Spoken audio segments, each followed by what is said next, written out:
The content of this podcast is based on medical fact and evidence-based practice from credible, authoritative sources, but is not a substitute for your institution's policies, procedures, common sense, or good judgment. The views and opinions are those of Eric Bauer and FlightBridgeED in their entirety.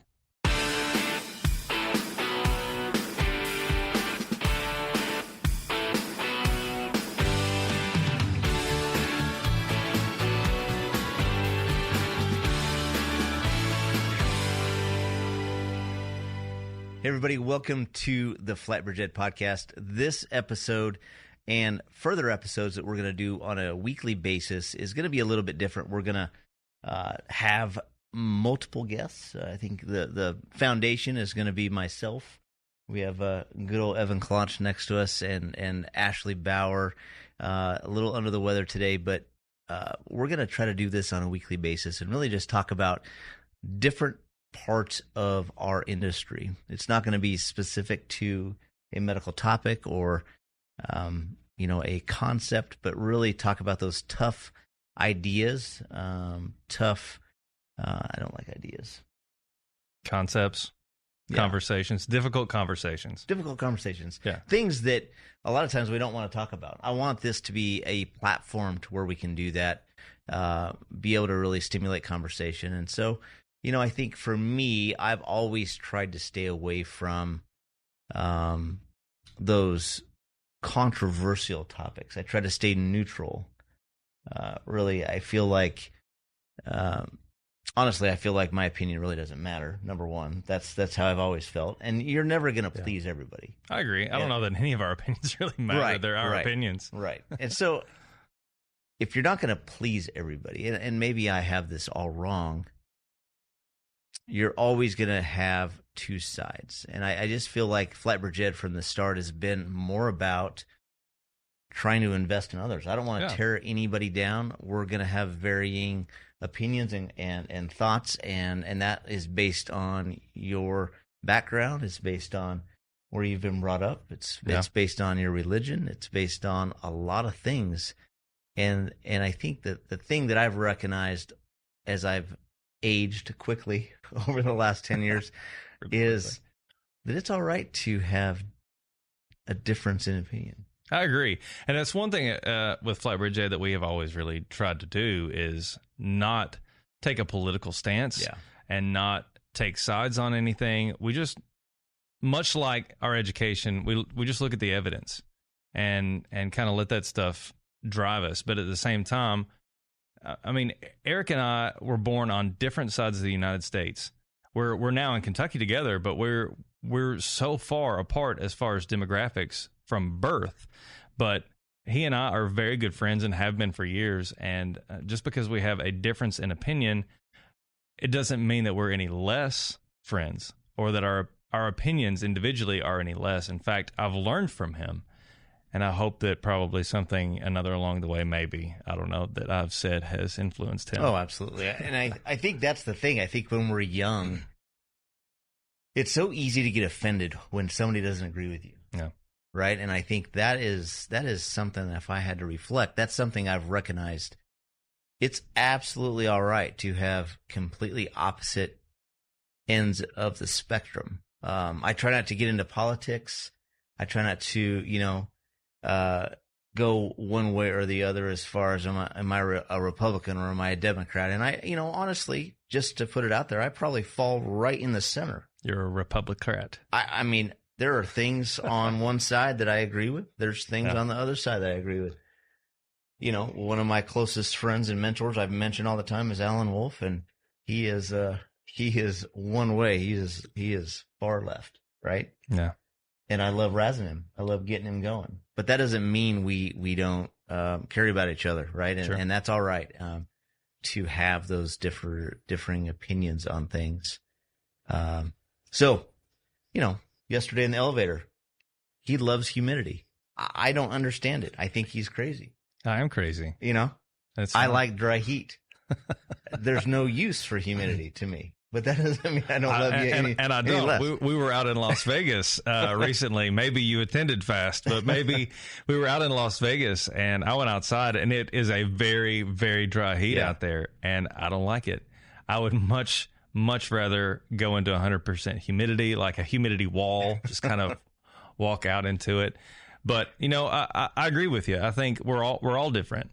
And rather than point out the differences in each other, I think we find commonality and common ground and work together as just human beings and learn from each other as human beings. And I think really that's what we want to do with this segment is just talk about all kinds of different things and how we can learn from those different things. And yeah.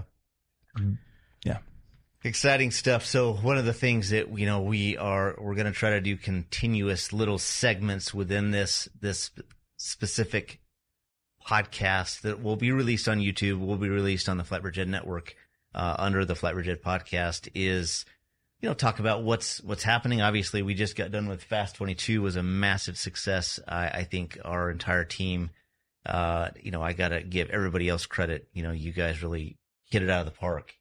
And, we had so many amazing, ancillary staff that came from all over the country to one location. And I think we really, exceeded expectations, in my view. Yeah. But I think one of the most exciting things that we have is we have our LMS. Yeah. And new website that was given to us yesterday. You want to really quickly, just 2 minutes, just hit on it and. Yeah. I can't do anything in 2 minutes. So, we're really excited. The developers that we've been working with are fantastic folks to work with, and they have delivered consistently on everything that we've asked for. Just to quickly summarize, back in 2012, I don't think we ever realized that we would be at the point that we're at now. And we started very small. And our website evolved over and over and over again.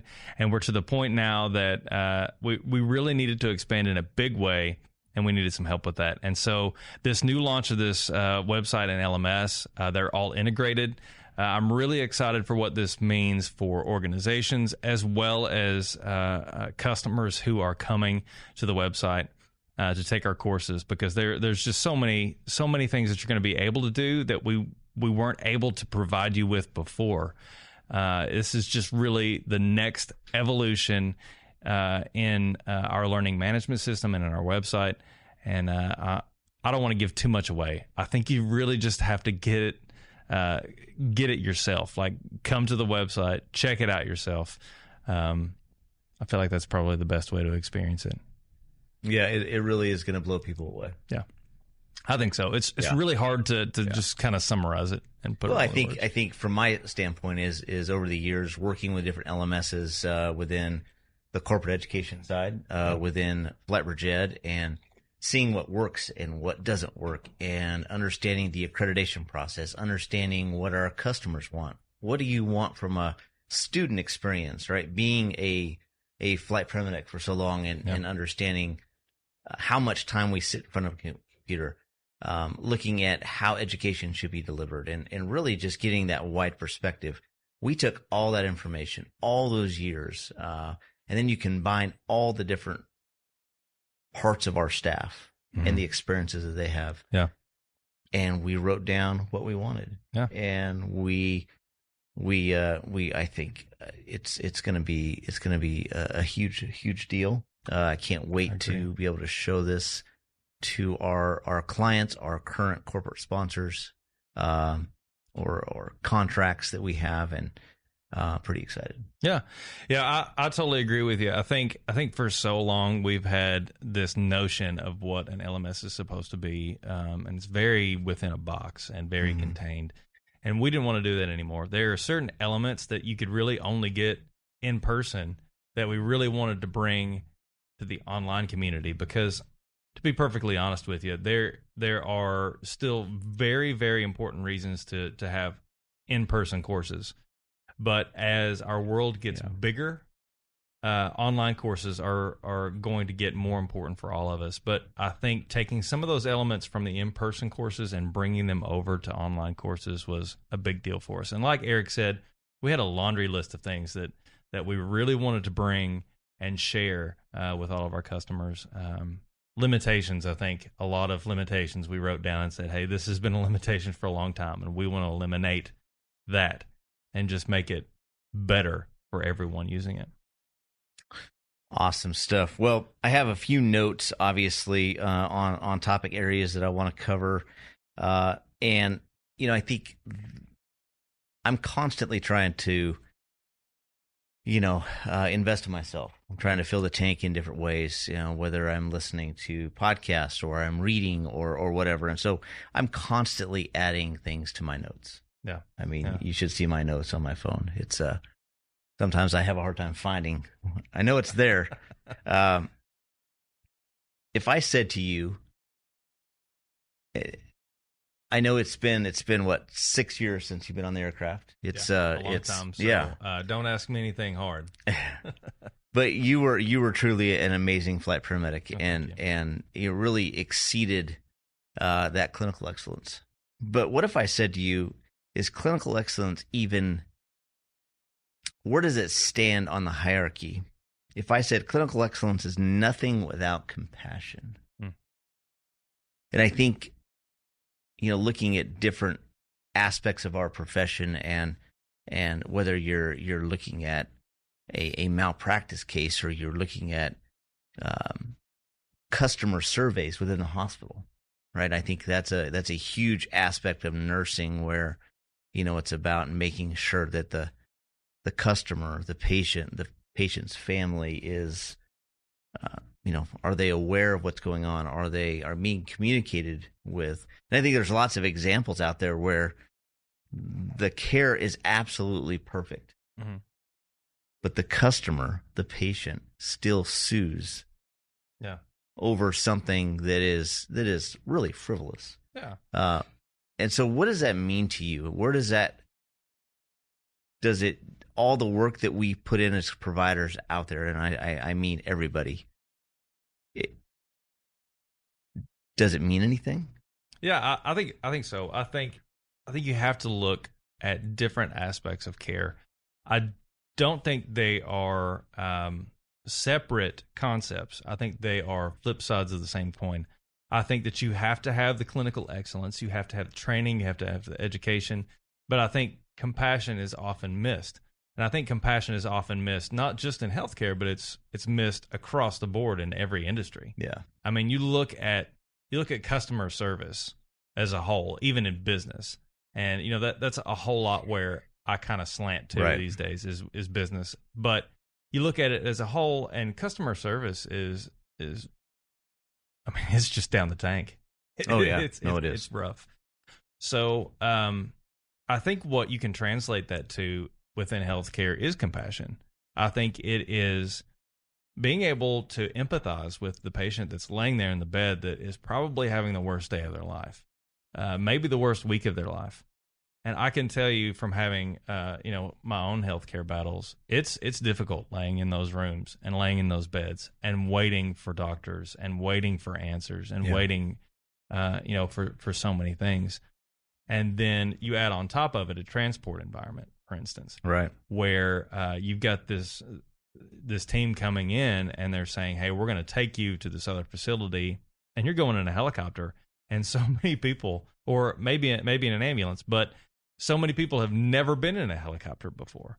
And the way that you present yourself to that patient is as much a medicine for that patient and their family as it is all of the actual medicine that you give them that you have learned from your training. And so I think it's just definitely one aspect of our profession that is so missed, but actually right on par with the rest of the industries around us. But I think it's important. Yeah, it's so funny how you look at things differently as I keep saying, getting older. I have always been so worried that I would not know an answer or not be able to make a decision. And I think I've said it many times on the podcast to try to always have, for me, I want to try to always have or strive for a physician level understanding. Mm-hmm. That will never happen, right? But as long as I have that big Mount Everest type of concept in my mind, Mm-hmm. I'll always be climbing that, right? And so for me, that works. But I also remember seeing a paramedic that I kind of grew up around. His name is Brian Murdoch. He's a retired firefighter paramedic for Jackson County Fire District 3 in Southern Oregon. And he was very respected as a paramedic, but that guy had a bedside manner, a level of compassion that wasn't fake. Yeah. And you could see his immediate impact on the patient. Mm-hmm. And I noticed that as a really early EMT. You know, if you just pay attention and you look at the peers or, you know, people that come before you, you can learn a lot from things like that. And so I always tried to have that. But I think it's really easy to get also in the mindset as you're treating your patients and you get in this repetition to where you're so focused on the clinical side. Yep. Especially the higher acuity the patient becomes. You stop using their first name and you call them ma'am or sir. You don't remember their name. You get into the hospital and you're asked by the receiving nurse or physician what the patient's name is. And I was very guilty of this. You got to look at the face. And you're sheet. like, Hang in on your a mind, you're like, it's ma'am. No, because Right. we don't. And that's for me. I think that's a dissociation thing. That's something that I'm still not good at names like that unless I say it a few times and I'm actually conversing with somebody. I'm very bad with names. But I think it comes back to we could do everything perfect in a patient care setting. Mm-hmm. But if we don't take that time to answer the questions, give somebody the respect to say, hey, you know what, this is what's going on. You know, you're working a cardiac arrest and the wife is standing in the corner. Yeah. Imagine how That is always hard. Yeah. That's Imagine tough. how lonely and how, you know, we take for granted that we understand what's going on. They have no clue. They're in a completely different setting. But explaining what's going on with their loved one. Yeah. And in a way they can understand. Right. I think we get a lot caught up in terms and terminology, medical terminology, and we try to explain it to the family, and you know, they're currently in VFib and we're going to defibrillate and they're like, right, sure, whatever. Yeah. And I think you could almost make the argument that, I mean, it goes both ways in my mind. You could also make the argument that you could, and I'm just saying this from an argument standpoint, you could do half as well. You could make multiple mistakes in a patient care setting that could potentially impact the patient in a negative way. But if you treated the patient and their family with that compassion and that communication, it may never be noticed. Yeah. Right. And obviously we never want to do that. But I almost feel like there's a greater impact on that situation. Can I tell you a story? Yeah. So early on in my career, Is this going to be? It might be 12 minutes. Okay. Just start the timer now. So early on in my career, I was still working ground. Okay. And got called out to a cardiac arrest that happened at I think it was a high school basketball gym. It was an older guy who collapsed. I get there, dude is blue from the nipple line up. Now, exactly what happened, I have no idea. But he is down on the floor, witnessed arrest, blue from the nipple line up. There was a moment that I had in my mind as I put, you know, the EKG on this patient. Like, there's a moment in my mind that I was like, I'm not going to be able to do anything for this patient. Now, having said that, it's one of those gray areas, I think, for me or for most medics is, do I work this or don't I work this? I made the decision in that moment not to work it because I knew there was absolutely nothing that I was going to do for this dude. Mm-hmm. So witnessed arrest. And again, we're talking about some controversial topics, I think, a little bit here, but it was a witnessed arrest. And would most people start, you know, chest compressions and go on it? Probably. Was it in hospital? No, it was out of hospital. So he probably, I could have worked it and then took him to the hospital and they would have called it at the hospital. But what I didn't realize at the time was his son was there.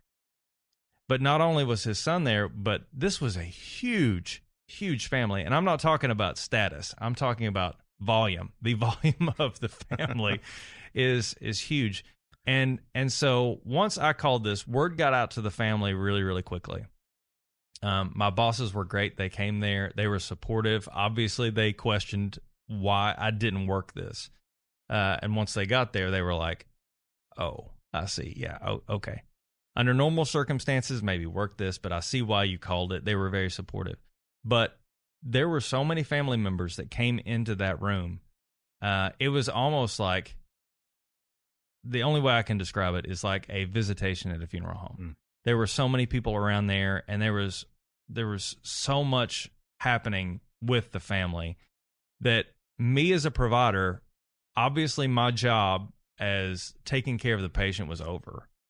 But me taking care of that family, I stayed there for hours longer, just trying to comfort and console and help. And I mean, even just running and getting tissue paper from the bathroom so people could wipe their eyes and things like that. I think that's part of our job. And I think that nowadays we miss some of that.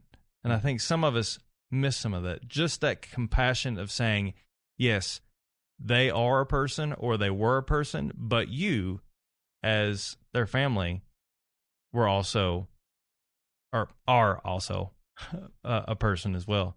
And we need to extend healthcare beyond just pushing medications and doing CPR and all those kinds of things, and being compassionate and understanding to the people around us.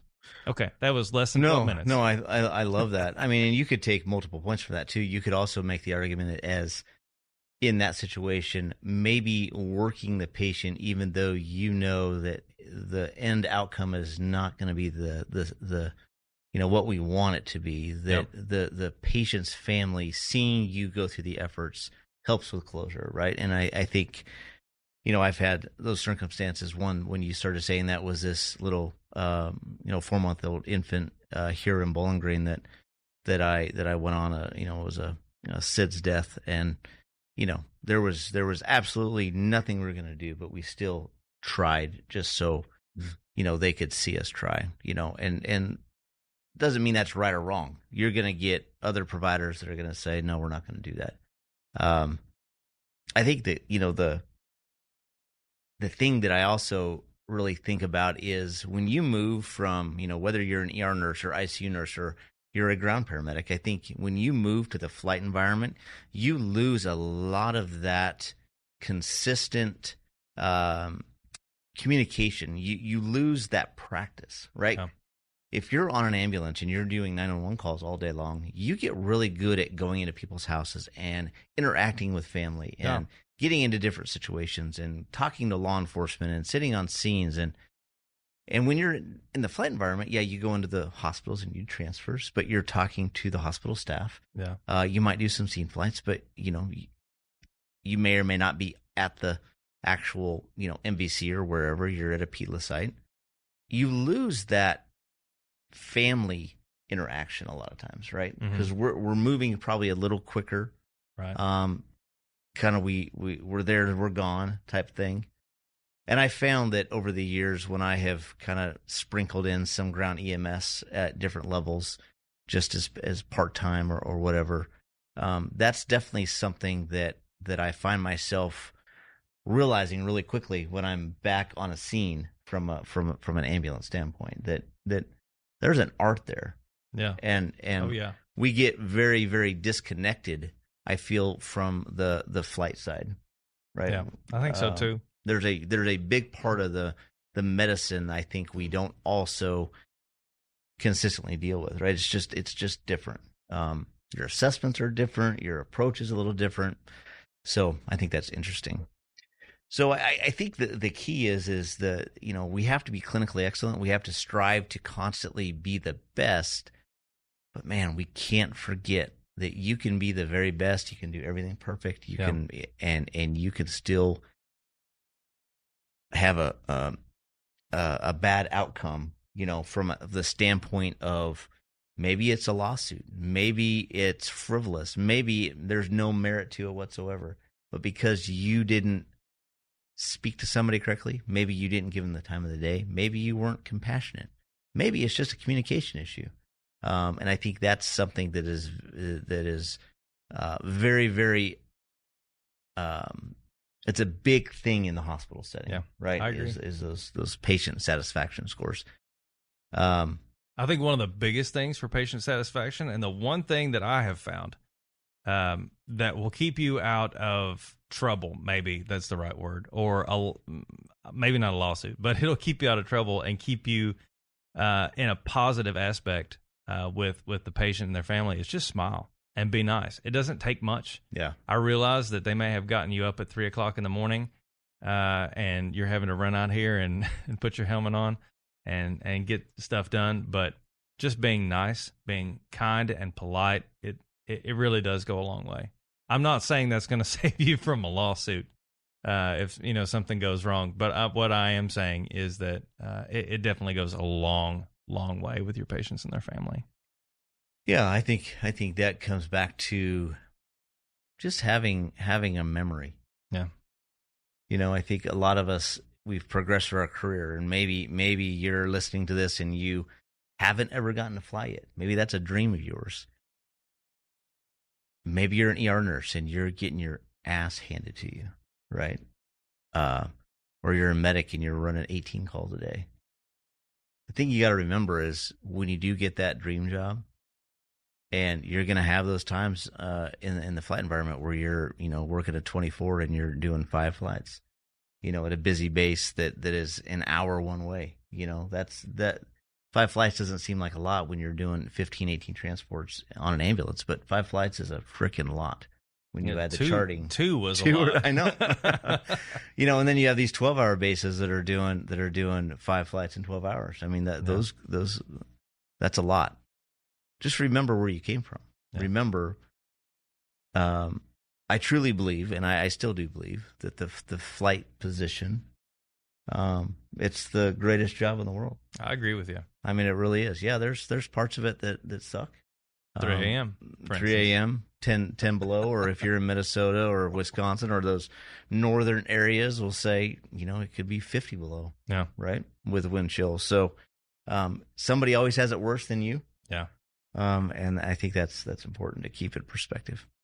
All right. Well, next topic is really, it kind of goes off that is really, I see a lot of, and I don't want to say, I'm a Gen X guy. You're a Gen X guy. And I don't want to say millennial, right? Because that's, we're getting into politics. Yeah.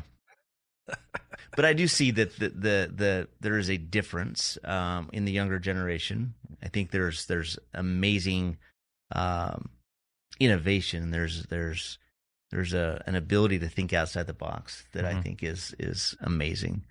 I agree with you. Like one of the things with the millennial generation is that they want instant gratification. Mm-hmm. Now, from a marketing standpoint, that's something that I'm very familiar with. All you millennials out there, you want instant gratification. Now, for us Gen Xers, that hasn't been a priority.